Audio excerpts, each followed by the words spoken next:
والسلام على سيدنا محمد وعلى آله وأصحابه أجمعين সম্মানিত মুসলিম কিরাম, আজকে আমরা পবিত্র কোরআনুল কারীমের 20তম পারা পড়ব ইনশাআল্লাহ। আজকে আমরা মোট 3টি সূরার অঙ্ক পড়ব।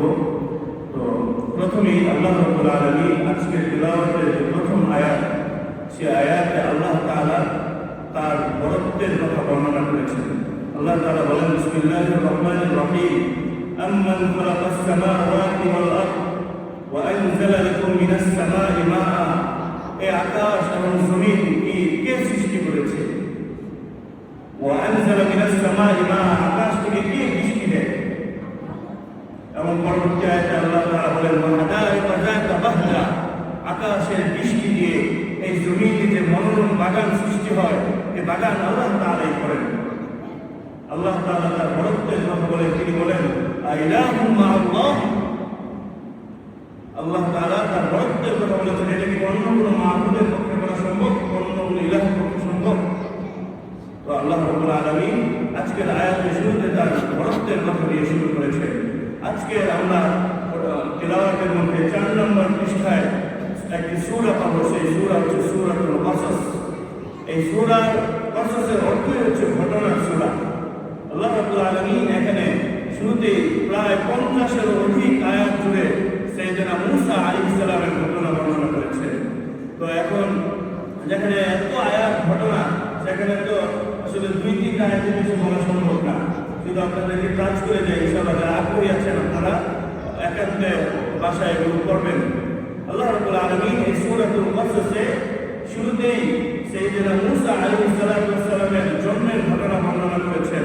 হযরত মূসা আলাইহিস সালাম এমন এক সময় জন্মগ্রহণ করেছেন যখন ফেরাউন কি করতো, তার রাজত্বের জন্য হুমকি মনে করতো ছেলে বাচ্চাদের জন্য। এই জন্য কোরআনুল কারীম আজকে তেলাওয়াতে আছে, ওয়াযাববিহুনা আবনাআহুম ওয়া ইস্তাহয়ী নিসাআহুম। সে ছোট ছোট নবজাতক ছেলে বাচ্চাদেরকে জবাই করে ফেলতো এবং মেয়েদেরকে বাঁচিয়ে রাখতো। নাউযুবিল্লাহ। আল্লাহ তাআলা বলেন, ওয়া নাজআলাহুম আইম্মা, তুমি যাই করো আমি মূসাকে এই মিশরের এই গোটা পৃথিবীর নেতা বানিয়ে দেব। সুবহানাল্লাহ। এরপরে পরবর্তীতে আয়াতে সাইয়েদনা মূসা আলাইহিস সালামের জন্ম হলো। ফেরাউনের বাহিনী যখন বিরাট এক সৈন্যবাহিনী তারা পাকড়াও করার ভয়, সাইয়েদনা মূসা আলাইহিস সালামকে আল্লাহ তাআলা বললেন, ইয়া উম্মি মূসা আরদিই, তুমি মূসাকে দুধপান করাও, যখন ভয় হবে ফালকিহি ফিল ইয়াম, নীল নদে ভাসিয়ে দিও। মিশরের নীল নদে সাইয়েদনা মূসা আলাইহিস সালামকে তার মা ভাসিয়ে দিয়েছিলেন। মূসা আলাইহিস সালাম ভাসতে ভাসতে ফেরাউনের ঘাটে যায় পৌঁছালো। ফেরাউনের ঘাটে পৌঁছানোর পর সাইয়েদনা আসিয়া সহ ফেরাউনের সৈন্যবাহিনী তারা সেখানে দেখলো বাক্স খোলার পরে গোলাপের পাপড়ির মতো এক সুন্দর ফুটফুটে শিশু বাচ্চা বাক্সের মধ্যে রয়েছে। সুবহানাল্লাহ। এবং সাইয়েদনা মূসা আলাইহিস সালাম ফেরাউনের এই রাজপ্রাসাদে বড় হলেন এবং এক পর্যায়ে ফেরাউনের এক বাহিনীকে তিনি থাপ্পড় মেরে তিনি মাদায়েনে চলে গিয়েছিলেন এবং সেখানে তিনি হযরত শুআইব আলাইহিস সালামের 2 মেয়ে থেকে এক মেয়েকে বিবাহ করেন।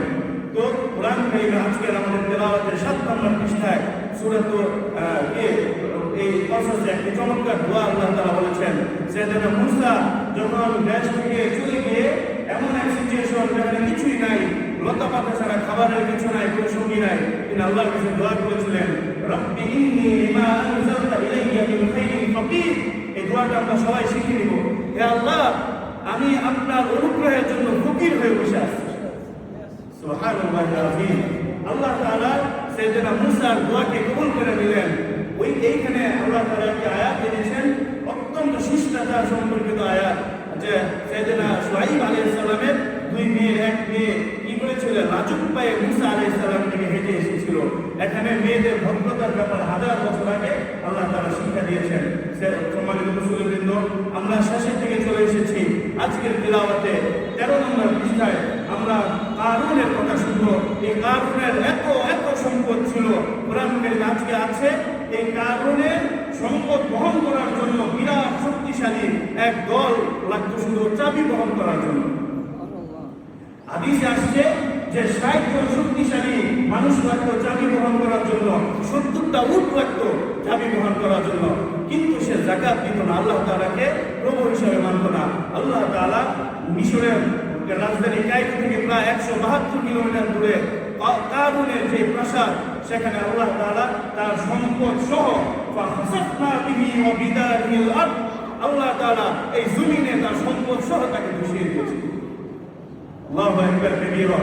আমি যখন এই ফাইয়ুমের এই কসরে কারুনে গিয়েছি, দেখলাম বিরাট বড় এক দ্বীপ।